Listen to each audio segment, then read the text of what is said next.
Hello दोस्तों, क्या हाल है आप लोगों के। आई होप आप लोग ठीक होंगे। और कल के दिन मैंने अपनी एक वीडियो पोस्ट करी थी स्टडी इन टर्की से रिलेटेड, जो कि खलीज यूनिवर्सिटी थी इस्तांबुल के अंदर। आज के दिन हम लोग अंतालिया विलियम यूनिवर्सिटी को कवर करेंगे, जो कि इनकी 2022 इनटेक की बैचलर्स एंड मास्टर्स प्रोग्राम की करंटली ओपन हो चुकी हैं। इनकी सबसे अच्छी बात मुझे लगती है कि ये लोग आपको स्कॉलरशिप देते हैं at the time of admission, यानी कि अगर आपकी कोई CGPA उनके रिक्वायरमेंट के मुताबिक होगी तो आपको उनकी स्कॉलरशिप मिल जाएगी। और मैंने खुद यहाँ से 50% स्कॉलरशिप का ऑफ़र लेटर लिया है। बहुत अच्छी इनकी यूनिवर्सिटी है, मुझे ओवरऑल लगी। चलें देखते हैं कि कैसी है यूनिवर्सिटी। तो यू कैन सी दैट कि इनका जो स्ट्रक्चर है, आर्किटेक्चर है, किस तरीके से बना हुआ है। और मज़ीद ये है कि मैं आपको बताऊंगा कि किस तरीके से इसके अंदर क्या क्या ये लोग कोर्सेज़ ऑफ़र कर रहे होते हैं। तो यू कैन सी दैट। और ये मेरी जो है वो 2000 जो पुरानी वाली जो वीडियो है ना, ये ओपन हो चुकी है।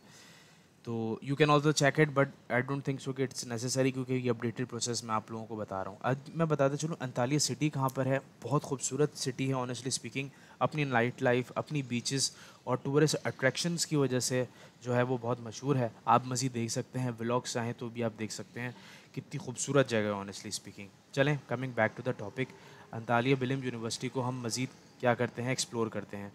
अच्छा, अब मैं अंतालिया विलियम यूनिवर्सिटी की जो वेबसाइट है ये डिस्क्रिप्शन के अंदर मौजूद है, आप जाकर चेक कर सकते हैं। सिंपल, अगर आप चाहते हैं कि अप्लाई करने के लिए, तो इससे पहले आपको चेक करना है कि कौन कौन से लोग आप लोगों को प्रोग्राम्स ऑफ़र करते हैं, यानी कि कौन कौन से फैकल्टीज़ यहाँ पर हैं। ठीक है। सबसे बड़ी बात यह है कि यार ये लोग आप लोगों को MBBS एंड डेंटिस्ट्री भी पढ़ाते हैं, आपको वोकेशनल स्कूल भी प्रोवाइड करते हैं। और मज़ीद ये है कि फैकल्टी ऑफ हेल्थ साइंसेज के अंदर तमाम जितनी भी MBBS BDS हो गया, ये सारी चीज़ें आती हैं। मज़ीद ये है कि if you wanted to study economics, social sciences and business administration, तो आप यहाँ पर पढ़ सकते हैं, जो कि मेरे फील्ड से रिलेटेड है। मज़ीद ये है कि if you wanted to study so many languages, तो you can also study there. Further more ये है कि ये law school, architecture, school of tourism के अंदर भी मौजूद है। तो it's a very good opportunity अगर आप यहाँ पर अप्लाई करेंगे। इनका एकेडमिक कैलेंडर, अगर आप थोड़ा सा चाहते हैं कि ये किस टाइम में इनके जो हैं वो एग्ज़ाम्स होते हैं, इनका जो कोर्स इनटेक होता है वो क्या हो रहा होता है, तो आप ज़रूर यहाँ पर देख सकते हैं। Okay. Application for transfer between international and domestic institutions with six condition, you can also check over there. अब मज़ीद ये है कि आप फर्दर स्क्रॉल डाउन करके देख सकते हैं कि इनका जो एडमिशन इनटेक है ये क्या चल रहा है। खैर, करंटली ओपन है। अगर आप चाहते हैं कि मैं आपकी फ़ाइल कर सकूं, आप लोगों को बता चलूं कि किस तरीके से अप्लाई करते हैं, तो you can contact me for 1-to-1 session, और मैं आपका इसमें एडमिशन भी करवा सकता हूं। अब मज़ीद ये है कि ये तो आपने देख लिया कि ये नंबर ऑफ़ फैकल्टीज़ आप लोगों के सामने मौजूद हैं। और इंस्टीट्यूट के अंदर ऑफ पोस्ट ग्रेजुएट एजुकेशन, इसका मतलब ये होता है कि PhD रिलेटेड जो भी हो रहे होते हैं ना, ये सारी चीज़ें होती हैं। और स्कूल ऑफ फॉरेन लैंग्वेजेस, ये सारी चीज़ें मैंने आप लोगों को बता दी हैं। Getting my point. फैकल्टीज़ का मैंने आपको पूरा का पूरा आपको एक्सप्लेन कर दिया है। एक चीज़ मैं मेंशन करना भूल गया हूँ, ये लोग ECTS के अंदर, यानी कि यूरोपियन क्रेडिट ट्रांसफ़र सिस्टम के अंदर पढ़ाते हैं आप लोगों को, जो कि same to same western Europe, यानी कि इटली, जर्मनी हो गया, फिनलैंड हो गया, नॉर्वे, ये सारी की सारी ECTS के अंदर पढ़ाए जाते हैं इन कंट्रीज़ के अंदर। तो अगर आप चाहते हैं बहुत ही कम बजट के अंदर पढ़ना, तो जैसा आप यहाँ पर जा सकते हैं। अब मैं बात करूँगा कि इनकी एडमिशन क्राइटेरिया की, कि इन लोगों का क्या है क्राइटेरिया। तो I just click on admission criteria, ये ओपन हो चुका है। यहाँ पर आपके सामने सबसे पहले लैंग्वेज रिक्वायरमेंट्स के बारे में बताएंगे आपको क्या क्या है। अब यहाँ पर देखें इंटरनेशनल कंट्री, यानी कि आउटसाइड ऑफ टर्की, यानी कि नॉन टर्किश जो स्टूडेंट्स हैं उनके बारे में बात कर रहे हैं। अब यहाँ पर सबसे अच्छी मुझे बात लगी कि इन लोगों ने on the basis of your country सारी चीज़ें बता दी हैं। फॉर एग्जांपल अफ़गानिस्तान की अगर हम बात करते हैं, तो यहाँ पर लिखा हुआ है कि कम से कम इतने आपके मार्क्स होना चाहिए। ठीक है। और ये सारी चीज़ें इसमें लिखी हुई हैं। 50 आउट ऑफ 100, यानी कि मतलब कहने का मेरा ये हुआ कि 50% पर ये लोग आपकी एक्सेप्ट कर लेंगे। अब मैं बात करता हूँ पाकिस्तान की।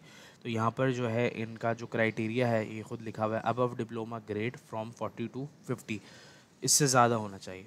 Getting my point. अब अगर मैं बात करूँ कि इंडिया की, तो इंडिया के अंदर भी लिखा हुआ है 50 आउट ऑफ 100, यानी कि इफ़ अगर कोई भी बच्चा जो है अंडर ग्रेजुएट के अंदर आना चाह रहा है और उसकी परसेंटेज वो है 50% से ऊपर या फिर इक्वल टू 50, तो वो यहाँ पर अप्लाई कर सकता है। तो सबसे अच्छी बात मुझे ये इनकी लगी कि आप खुद देख सकते हैं, यहाँ पर ये सारी चीज़ें इसमें लिखी हुई हैं। ठीक है। और मज़ीद ये है कि मास्टर्स प्रोग्राम का भी यही क्राइटेरिया है, क्योंकि मैंने जो है वो उनका देखा था। अब मज़ीद ये है कि डॉक्यूमेंट्स कौन कौन से चाहिए होते हैं। तो अंडर ग्रेजुएट के लिए अब मैं आपको बताऊंगा और एक मास्टर्स प्रोग्राम के लिए, यानी कि बैचलर्स के लिए। अंडर ग्रेजुएट प्रोग्राम्स के लिए मैं आपको बताता हूँ। सबसे पहले ये लोग आपसे मांग रहे हैं उनका अपना हाई स्कूल डिप्लोमा, ठीक है, ये मैंने खोल दिया अंडर ग्रेजुएट का, ठीक है। For under graduate high school diploma मतलब आपका ये होता है कि इंटरमीडिएट का। फिर इसके बाद जो है वो आप उसकी ट्रांसक्रिप्ट चाहिए होती है, यानी कि मार्कशीट चाहिए होती है। ट्रांसलेशन आपको करवानी है इंग्लिश के अंदर, अगर फॉर एग्जांपल उर्दू में हुई हुई है, या फिर आपकी कोई भी नेटिव लैंग्वेज हुई हुई अदर देन इंग्लिश। अगर ऑलरेडी इंग्लिश में, no need for translation, okay. यहाँ पर सारी चीज़ें इसमें मेंशन क्लियरली हुई हुई है, लैंग्वेज प्रोफिशिएंसी लिखा हुआ है, तो आप ज़रूर इसमें देख सकते हैं। वैसे अगर आपने प्रीवियसली इंग्लिश में पढ़ा हुआ है तो आपको ज़रूरत नहीं है खैर आइल्स टोफिल की, मैंने भी ऐसे किया था। और यहाँ पर इनके नंबर ऑफ़ डॉक्यूमेंट्स लिखे हुए, copy of student visa, residence permit. अच्छा, ये सारी चीज़ें जो होती हैं ना, ये आपको बाद में आपकी बनती हैं। आपको सिर्फ ऊपर वाली चीज़ें फुलफ़िल करनी है, यानी कि 1 से लेकर 6 तक का, बस और कुछ नहीं। यानी कि आपको मैट्रिक की मार्कशीट, इंटर की मार्कशीट, ठीक है, मैट्रिक का सर्टिफिकेट, इंटर का सर्टिफिकेट, और इक्विवेलेंसी जो होती है, अगर आपकी मर्ज़ी है इक्विवेलेंसी करवाना तो करवा लीजिए, वरना मेरे केस में तो ऑनेस्टली स्पीकिंग रिक्वायर्ड थी ही नहीं। अब मैं बात करूँगा कि मास्टर्स प्रोग्राम की नहीं है। तो अगर आपने बैचलर्स कंप्लीट किया हुआ है 3 से 4 साल का, तो वो आपको जो है शो करनी है। अब यहाँ पे लिखा हुआ है ओरिजिनल यूनिवर्सिटी डिप्लोमा। फिर उसके बाद ये है कि उसको नोटराइज करवाना है टर्की के अंदर, ये इनकी रिक्वायरमेंट है। लेकिन देखें, एडमिशन जब आप अप्लाई करने जाते हो ना, तो फिर उसमें कोई नोटराइजेशन और अटेस्टेशन रिक्वायर्ड नहीं होती है। लैंग्वेज प्रोफिशिएंसी सर्टिफिकेट मांगते हैं, रिज्यूमे मांगते हैं, ठीक है। और मज़ीद ये है कि आप अगर चाहें तो अपना identity card for Turkish citizen लिखा हुआ है, लेकिन आपको पासपोर्ट उसके अंदर अप्लाई करना होता है, जो कि यहाँ पर मेंशन है। ये एक बहुत इजी इनका प्रोसीजर है। ये लोग कोई आपसे जो है वो at the time of admission जब आप अप्लाई कर रहे होते हैं, कोई ज़ीरो एप्लीकेशन फ़ीस ये लोग चार्ज करते हैं, तो ये सबसे अच्छी बात मुझे लगी। अब ये लिखा हुआ है कि अगर कोई भी स्टूडेंट जो होता है वो फेल हो जाता है, तो वो क्रेडिट ट्रांसफ़र सिस्टम ECTS के हिसाब से वो पे करना पड़ेगा। मज़ीद ये है कि आप यहाँ पर ज़रूर देख सकते हैं कि अगर कोई स्टूडेंट चाहता है कि वो उसका सेमेस्टर फ्रीज़ कर दें, तो उसको $500 फ्रीजिंग फ़ीस पे करनी होगी। आगे सारी चीज़ें इसमें लिखी हुई हैं और आपके बारे में सारी चीज़ें, और ये मज़ीद लिखी हुई है कि बिफ़ोर डिपार्चर से मतलब ये होता है कि जब अपने मुल्क से ट्रैवल कर रहे होते हैं टर्की के ऊपर, तो आपको क्या क्या चीज़ों का करना होता है। तो आप ज़रूर देख सकते हैं कि क्या है। डॉक्यूमेंट्स तो हो गए, और क्या क्या चीज़ें फिल करना है, जो मैंने आपको बताया कि एप्लीकेशन फॉर्म के साथ जो डॉक्यूमेंट्स है वो आपको करना है। फिर आपको क्या होगा कि एक्सेप्टेंस लेटर मिल जाएगा 2 से 5 दिन के अंदर। आप क्या करेंगे, $1000 जो है वो पे करेंगे, ताकि आपकी जो सीट है वो रिज़र्व हो जाए। फिर उसके बाद आपको एक्सेप्टेंस लेटर मिलेगा। ये conditional acceptance, pre acceptance letter को कंडीशनल एक्सेप्टेंस लेटर कहते हैं। ये हो गया। फिर उसके बाद आप अप्लाई करोगे स्टूडेंट वीज़ा के लिए, और देन इसके बाद आपको जितने भी डॉक्यूमेंट्स होंगे ना, वो हायर एजुकेशन कमीशन से, मिनिस्ट्री ऑफ फॉरेन अफेयर्स से अटेस्ट करवाना पड़ेगा, जिसको लिखा हुआ है अपोस्टाइल एंड स्टैम्प्स लिखा हुआ है। मज़ीद ये है कि जब आप वहाँ पहुँच जाओगे, तो मैं आपको एक सारी चीज़ें इसमें मेंशन है, तो आपको क्या करना पड़ेगा, इनका इंटरनेशनल स्टूडेंट ऑफिस जाना पड़ेगा और अब वहाँ पर रजिस्ट्रेशन करवानी पड़ेगी। अंतालिया बिलिम यूनिवर्सिटी का एक प्रोफिशिएंसी एग्जाम होता है, बहुत ईजी होता है ऑनेस्टली। वो आपको लेना पड़ेगा। नॉर्मल क्वेश्चंस पूछे जाते हैं उसके अंदर इंग्लिश से रिलेटेड। अगर आइल्स किया हुआ है तो ये वेव ऑफ हो जाता है। मज़ीद इसके बाद ये लिखा हुआ है कि जब आपको स्टूडेंट कार्ड हो जाएगा और सारी चीज़ें मिल जाएंगी, लॉगिन आईडी, तो आप यहाँ के ज़रिए, इस पोर्टल के ज़रिए आप इसको लॉगिन कर सकते हैं, जिसके अंदर आपके जो ऑनलाइन लर्निंग सेशन होते हैं, वर्चुअल लर्निंग होती है बेसिकली। रिकॉर्डेड सेशंस हो गए, लेक्चर्स हो गए, और मज़ीद क्विज़ेस होते हैं, वो यहाँ पर आ जाते हैं। अब मज़ीद इसके बाद लिखा हुआ है कि अगर आप रेजिडेंस परमिट के लिए अप्लाई करते हो, तो वो एक बात की कहानी है, लेकिन आप मज़ीद पढ़ लीजिएगा, ज़्यादा लंबी हो जाएगी वीडियो। अब इसके बाद आप एडमिशन क्राइटेरिया भी आपको मैंने बता दी है इसके अंदर। अब हम आखिरी चीज़ बात करेंगे कि कितनी फ़ीस हम लोगों को पे करनी पड़ेगी at the time of admission. वो तो 1000 हो गया, लेकिन फिर भी 1000 के बाद भी कितनी करनी पड़ेगी, तो मैं आपको बताता चलूँ कि चलें इसको हम डाउनलोड कर लेते हैं PDF को, लेट्स सी क्या है।